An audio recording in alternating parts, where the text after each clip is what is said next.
చేస్తున్నాము. హలో అండి, ట్రైలర్ బాగుందా?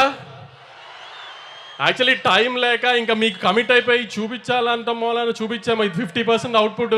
ఇంకా యూట్యూబ్లో కూడా లోడ్ చేయలేదు. దయచేసి ఇక్కడ రికార్డ్ చేసిన వాళ్ళు ఎవరు ట్విట్టర్లో ఇట్లా పెట్టమాకండి. ఇంకా యూట్యూబ్లో అఫీషియల్ వర్షన్ లోడ్ చేయలేదు. వర్క్ కంప్లీట్ అవ్వక ఇంకా అదే పని మీద ఉన్నారు. చెన్నైలో ఒక హాఫ్ అన్ అవర్లో లోడ్ అవుతుంది. మా 2.5 ఏళ్ళ కష్టం. గౌతమ్ నేను 2018లో జెర్సీ తీసి నేషనల్ అవార్డు ఇదంతా అయిన తర్వాత నుంచి గౌతమ్ 5 ఏళ్ళ నుంచి కష్టపడి రాసిన కథ ఒక 2.5 years నుంచి ప్రొడక్షన్లో ఉంది. ఖచ్చితంగా తెలుగు ఆడియన్స్కి ఒక కొత్త రకమైన యాక్షన్ గ్యాంగ్స్టర్ సినిమాని చూపిస్తున్నామని అనుకుంటున్నాము కాన్ఫిడెంట్గా.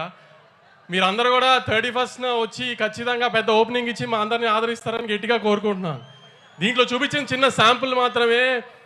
మీ రౌడీ బాయ్ని ఇప్పుడు దాకా ఏం మిస్ అయ్యారో లాస్ట్ 4-5 సినిమాల్లో అది ఖచ్చితంగా కనిపెడుతుంది. ఆ ఇంటెన్సిటీ కళ్ళల్లో మొత్తం. అర్జున్ రెడ్డిలో కళ్ళల్లో ఏ ఇంటెన్సిటీ చూసారో అది ఈ సినిమాలో ఉంటుంది. 2.5 hours స్ట్రెచ్లో మొత్తం. గౌతమ్ కానీ నేను కానీ ముందు ఈ సినిమాకి ఈ లాస్ట్ 2-3 monthsలో అతిగా జాగ్రత్త పడింది. విజయ్ గారికి మాత్రం ఈసారి తప్పు జరగకూడదని దానికి మేము 100% ఎఫర్ట్ పెట్టాము. మంచి అవుట్పుట్ ఇస్తున్నామని అనుకుంటున్నాము. డెఫినెట్గా మీరు కూడా ఖచ్చితంగా ఆదరించి దయచేసి థియేటర్స్కి వచ్చి సినిమా చూడండి 31st. అందరూ అంటున్నట్టు ఇండస్ట్రీ పొజిషన్ మీరు అనుకున్నంత అయితే బాగాలేదు. దయచేసి మీరందరూ ఎంత ఎక్కువగా థియేటర్కి వచ్చి జనం సినిమా చూస్తేనే మేమందరం అంత బాగుండి ఎక్కువ సినిమాలు తీయడానికి కుదురుతుంది. క్వాలిటీ సినిమా మీకు ఇవ్వడానికి. మనకి ఇప్పుడు హిందీలో ఒక సయ్యారే పడినట్టు ఇట్లా మనకి అలా ఆ ఊపు రావాలంటే మార్కెట్లో మీరు మళ్ళీ 31st నుంచి మాకు ఆ ఊపు ఇస్తారని కోరుకుంటున్నాను. Thank you very much. Vamsi garu, మీకే కనుక ఒక కింగ్డమ్ ఉంటే దానికి ఒక పేరు పెట్టండి ఇవాళ తిరుపతిలో.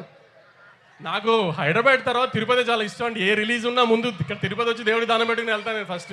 నాకు ఇది సెకండ్ హోమ్ లాగా తిరుపతి. అందుకే విజయ్ గారు ట్రైలర్ ఎక్కడ చేద్దాం అంటే తిరుపతిలో చేద్దాం అన్న ముందే నేనే. నా కింగ్డమ్ పేరే తిరుపతి అండి. వావ్, మన అందరి కింగ్డమ్ పేరు తిరుపతి. స్వామి ఆయనతో పాటు నన్ను కూడా జాగ్రత్తగా చూసుకొని ఆయన. అలాగే ఒకవేళ కనుక ఈ సినిమాలో మీరే హీరో అయితే హీరోయిన్ ఎవరైతే బాగుంటుంది? భాగ్యశ్రీని కావాలని నేనే పెట్టుకున్నానండి. గౌతమ్ కానీ విజయ్ గారు కానీ అడగలా. నాకు భాగ్యశ్రీ నచ్చి నేను పెట్టుకున్నా అసలు యాక్చువల్లీ. అంటే ఒకవేళ మీరే హీరో అయితే కూడా భాగ్యశ్రీనే హీరోయిన్ అని చెప్పకనే మీరు చెప్పేసి అర్థమైపోయింది. అంటే నేను హీరో అంటే వీళ్ళెవరు ఇలా రారు కాబట్టి విజయ్ గారిని పెట్టాం, కానీ మామూలుగా హీరోయిన్ చాయిస్ అయితే నాదే. ఓకేనండి, అర్థమైంది. అంటే అతి త్వరలోనే we can expect the film as an actor from Vamsi garu అని కూడా నాకు వినిపిస్తుంది. అలాంటిది ఓకే. ఒకవేళ అలాంటిది ఏమైనా ఉన్నా ప్రీ రిలీజ్కి యాంకరింగ్ నేను. ఓకేనా? Okay, thank you so much Vamsi గారు. And July 30